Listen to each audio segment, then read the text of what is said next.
Feeling like a shark in a shrimp tank.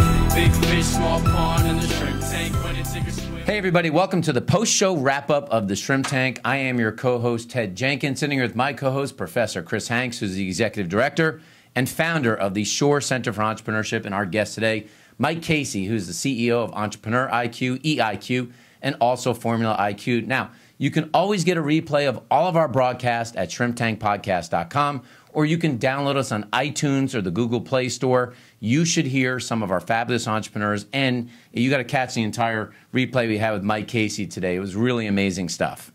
Yeah, and Mike, one thing I was curious about is what exactly is eIQ? Absolutely. It's a great question. eIQ is a full accelerator for, I say second stage companies, but I think that's really limiting. And we've done work for $1 billion companies. We've done work for $2 million companies. So it's an accelerator, and there are a lot of incubators across the United States, but there is not a true accelerator. And when I say accelerator, I mean really everything that an entrepreneur faces in terms of obstacles with fast growth, whether that be systems, when do I use what system at what stage, what obstacles do I have when I scale from 5 million to 10 million. You'll always have a different set of obstacles, and entrepreneurs are busy growing their business and don't have time for this. So we put together a true accelerator to alleviate that problem, as there was a huge need.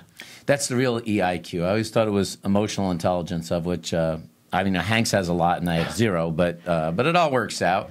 Now, you do work with a lot of young entrepreneurs. You see a lot of people accelerating their businesses.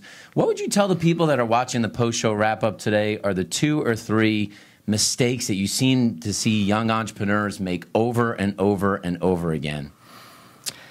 You know, in terms of young entrepreneurs, I would... I hate it again. I'm at that fine age of using that term millennial, which just makes me cringe. So I avoid it when possible. But young entrepreneurs, I'll just say it for what it's worth. I try and pride myself as being as blunt as possible. They're not willing to work for it. We mentioned the word hustle during the interview today. Pride, I think, is another really big one. So I really think knowing that you have to invest and that you're not going to walk into something and be an overnight success. Like, you have to earn your right and earn your keep.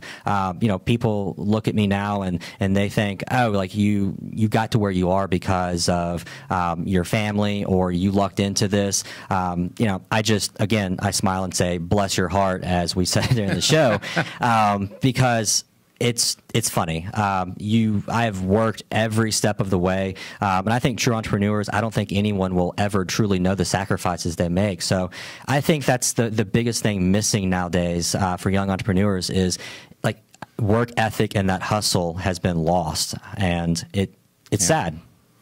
And one of my favorite parts of the show was when you were talking about pride, and you actually showed some vulnerability when you were talking about that as well. So can you elaborate a little bit to whoever may be watching this now? Sure. Pride is tough.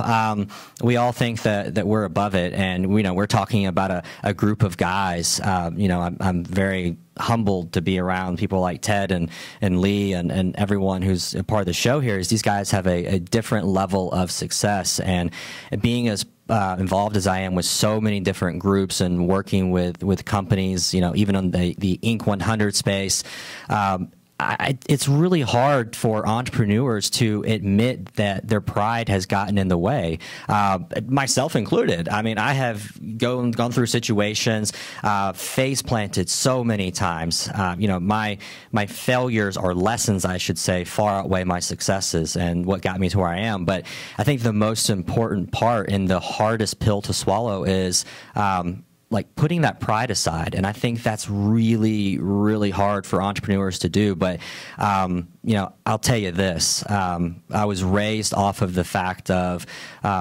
pride will be your downfall. And, you can sell your morals to make a buck, but it will be short-lived. So if you always know how to keep your pride in check, you will always ensure success more than the next guy. So with all the entrepreneurs that you've worked with in Atlanta, do you have a nicest entrepreneur? Who's the nicest entrepreneur that you ever met?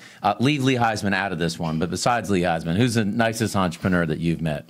Nicest entrepreneur that I've met in Atlanta. God, that is a tough question. Yeah, I thought I couldn't go wrong with that one, huh? No, it's funny Do you because have a favorite one? God, now you're really putting me on the spot.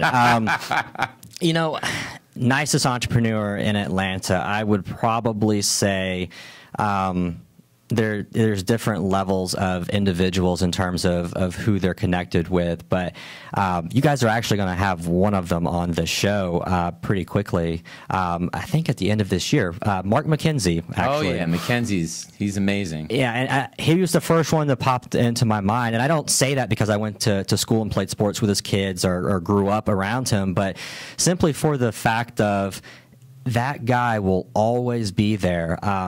And he is nothing but helpful. And, he just strikes you as the guy when you meet him as this guy would give you the shirt off his back. And speaking and going back to pride, every entrepreneur should take a lesson because that's really how we should all strive to be. Well, that's very cool stuff. So for folks that are watching the post-show wrap-up and they want to learn more how to get in touch with you, maybe hire you in this Entrepreneur eIQ or in Formula IQ, how can they get in touch with you and learn more about your company? Absolutely. Log on to our websites, theformulaiq.com or eiqhub.com is probably the easiest.